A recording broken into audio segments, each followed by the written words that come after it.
Always a thrill to be joined by Larry Friend. He's written so many interesting children's books, and he's got so many other things in the works too. But we're going to talk about Squirrelly the Squirrel and Starlett. If you can say that 10 times fast, you are amazing. So, Larry, I am fascinated by squirrels, and I read the book, and it pulls you in. And I think it's because as a little girl, I remember sort of feeding the squirrels. Yeah, Not yeah. everybody likes squirrels, but I think there's something about squirrels that's very intriguing. So tell me about the book.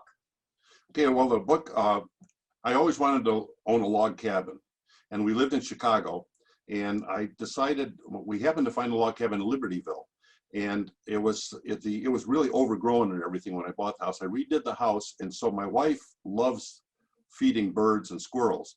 So I decided would put out bird feeders. Well, I tried all different kind of feeders because of the squirrels, because they're very smart. And so I have, in the summer, I put out about 40 pounds of food in a week for all these squirrels and birds. And so and our house is pretty much partly was a Frank Lloyd Wright student, I think, that did it. So that like our bedroom is all glass and it's cantilevered and everything like Frank Lloyd Wright. So it's all plate glass. So when you're in your bedroom, you just you look outside, you see the trees.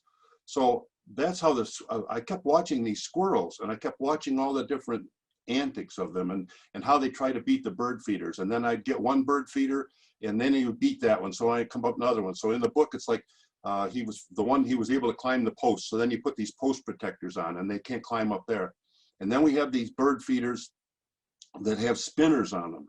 And when the bird climbs down, he gets on and it spins around and spins around. Well, my wife, and in fact, this is the office where we are, and out this office there was a bird feeder, and she was sitting in her office and she saw this squirrel climb down and hold on to the spinner, and he kept going. He's horizontal. Finally, he flies off and hits his head on a brick wall. And so he was knocked out a little bit. So she told me that story. And then I was in the bedroom, and there's some maple trees there. And I watched how they go for the maple seeds, and they go all the way out at the end. And then, that's hard to do because they're very small. So one time I saw a squirrel fall. He fell from the tree down into the ground. So I put that in the book. And then then in the winter, I used to see the snow, and you see the squirrels. They'd go under the snow to get the nuts, and then they'd come up, and they'd look, and they'd have snow on their face. So one time I saw two squirrels come up, and I said, they must be a boy and girl squirrel in love. So that's how that's how Starlett came into the picture. And so Squirrelly fell in love with Starlett, and then he taught her. That's sort of weird in there, but I said, they said, how do you remember the nuts, where they are? And I had his nut positioning system that was in the book. And so he taught Starlett, and so they ate. And then finally he asked for his proposal for her paw in marriage. I put paw in marriage.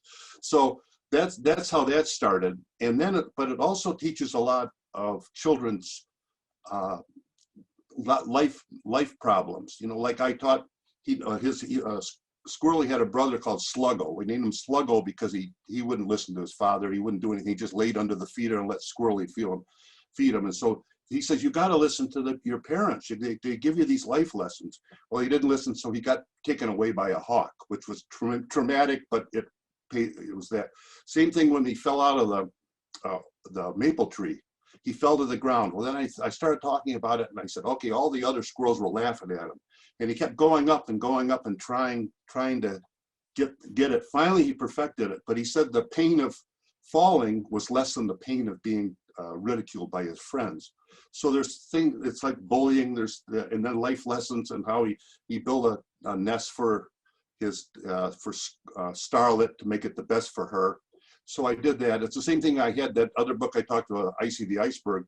In there, I had a lesson of how Icy was put under the ice, and he kept getting darker and darker and darker, and he was so afraid. And finally, at the end, when he came up in the circle of life, so he's not afraid. So that's what I try to put in the children's book, is not only life lessons, but how to handle problems.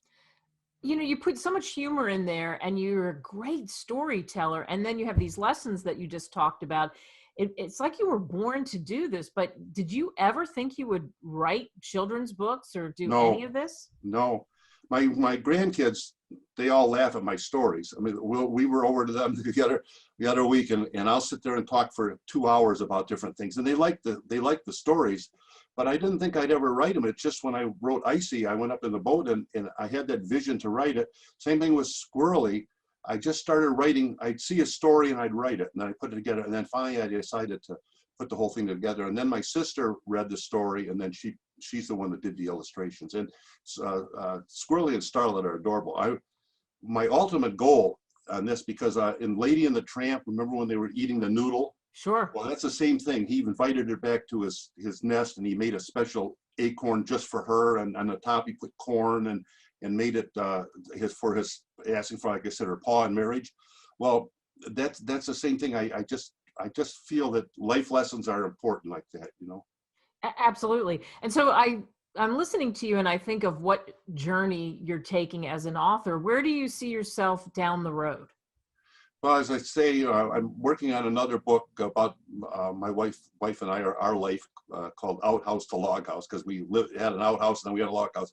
But in this particular book, because it was so much a little out, The Lady and the Tramp, I really was hoping that this could be in some kind of a movie, because it has really cute characters, and it's got his sisters and brothers and everything. They're all interacting, and the father, and he's teaching him and how they have to move. So I'm hoping someday that would be it. But that's why I just like the book. I read it. I read it again the other day. And I really liked it just as much when I read it again. It's my own book, you know. It's good Larry, it's good to read your own book, and it's good to go back and remember what it was that you liked so much about it. And I can really see this on a screen somewhere. I know they are very cute characters. Yeah, absolutely. Yeah. So for people that are listening to us and seeing us, and they want to know more about you, where can they go? LarryFriendPublications.com and LarryFriend.com. LarryFriend.com. Yeah, easy to remember. Friend is a great last name, by the way. I know. I like that name. I do. And a lot of people, well, it's a fun name to have to live up to, because everybody goes, oh, you know, why are you got to live up to the name Friend, you know, but I am. So I like people, and people like me. So.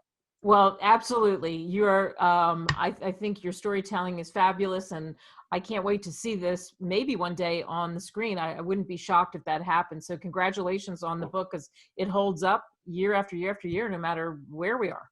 Yes. Absolutely. So thank you. Okay, thank you.